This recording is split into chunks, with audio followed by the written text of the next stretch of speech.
Selamat pagi siswa kami kelas 6. Pada pagi hari ini kita akan memulai pembelajaran IPS subtema ketiga, pembelajaran 1 sampai 6. Nah, kali ini kita akan membahas materi tentang upaya meningkatkan perekonomian negara-negara ASEAN. Kita telah mempelajari bahwa salah satu kerjasama ASEAN di bidang ekonomi adalah dengan menetapkan kawasan perdagangan bebas atau AFTA. AFTA merupakan kesepakatan untuk melaksanakan perdagangan bebas ASEAN. AFTA dibentuk oleh Badan ASEAN yang bernama Masyarakat Ekonomi ASEAN atau MEA atau ASEAN Economic Community. MEA dibentuk berdasarkan deklarasi Cebu dengan tujuan untuk meningkatkan pembangunan, mengurangi tingkat kemiskinan, serta meningkatkan pertumbuhan ekonomi demi kemakmuran masyarakat ASEAN. Upaya yang dilakukan masyarakat ekonomi ASEAN untuk mewujudkan tujuan tersebut adalah sebagai berikut. 1. Membentuk pasar tunggal dan berbasis produksi. Upaya yang dilakukan adalah dengan mengadakan aliran bebas barang atau mengurangi dan meniadakan tarif ekspor-impor, mempermudah aliran investasi, dan mempermudah aliran tenaga kerja terampil. 2. Menjadikan ASEAN sebagai kawasan ekonomi yang berdaya saing tinggi. Upaya yang dilakukan adalah dengan memperbaiki kebijakan persaingan usaha, perlindungan konsumen, melakukan pembangunan berbagai fasilitas seperti fasilitas transportasi dan informasi, serta memperkuat badan keuangan ASEAN. 3. Menjadikan ASEAN sebagai kawasan dengan pembangunan ekonomi yang merata. Upaya yang dilakukan adalah mengembangkan usaha kecil menengah atau UKM, serta mempersempit kesenjangan pembangunan. 4. Menjadikan ASEAN sebagai kawasan yang terintegrasi atau berbaur dengan ekonomi global. Upaya agar negara-negara ASEAN dapat bersaing dalam ekonomi global dilakukan dengan mengadakan kerjasama ekonomi antar negara ASEAN dengan negara lainnya seperti Tiongkok, Jepang, Australia, dan Selandia Baru, India, juga Korea. Berbagai upaya yang dilakukan oleh masyarakat ekonomi ASEAN tersebut diharapkan dapat meningkatkan perekonomian negara-negara ASEAN.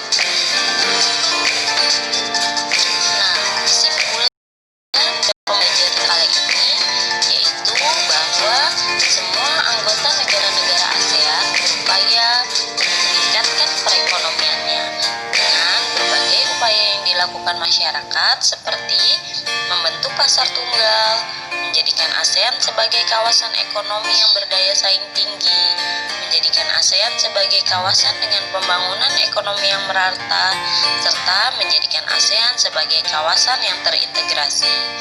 Berbagai upaya tersebut diharapkan dapat meningkatkan perekonomian negara-negara ASEAN. Nah, anak-anak, sekarang kita akan membahas tentang dampak dari MEA. Nah, di sini ada dampak positif dan dampak negatifnya. Dampak positifnya dari MEA adalah mampu membuka peluang besar seperti lapangan kerja bagi Indonesia, sehingga akan banyak tenaga kerja yang dibutuhkan. Dengan kata lain, hal ini juga akan membantu mengurangi angka pengangguran. Nah, kemudian MEA juga mampu menumbuhkan daya saing masing-masing negara ASEAN dalam bidang perekonomian. Apalagi seperti yang kita ketahui bahwa negara kita itu kaya akan kekayaan alamnya atau sumber daya alam atau SDA. Jadi di sini Indonesia berkesempatan untuk mempromosikan barang-barang yang berasal dari Indonesia.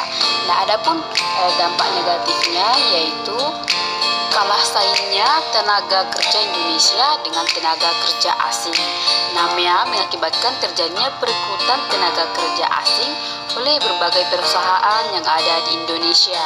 Nah, hal ini dapat menyebabkan tenaga kerja lokal atau orang Indonesia asli tidak mendapatkan tempat di perusahaan-perusahaan yang ada. Dalam hal ini bukan berarti tenaga kerja Indonesia tidak memiliki kualitas kerja yang lebih baik dibandingkan dengan tenaga kerja asing tersebut.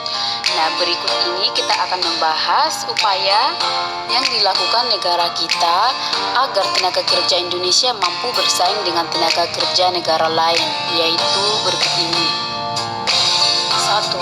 Meningkatkan kualitas pendidikan dengan penerapan kewajiban wajib belajar 12 tahun. Kedua, memberikan pelatihan lokakarya dan pelatihan kepada calon tenaga kerja. Yang ketiga, memberikan bekal keterampilan yang dibutuhkan oleh perusahaan di negara asing. Yang keempat, memilih calon tenaga kerja yang memenuhi persyaratan yang diajukan oleh MEA. Yang kelima, meningkatkan jumlah tenaga kerja terampil yang memiliki daya saing dunia.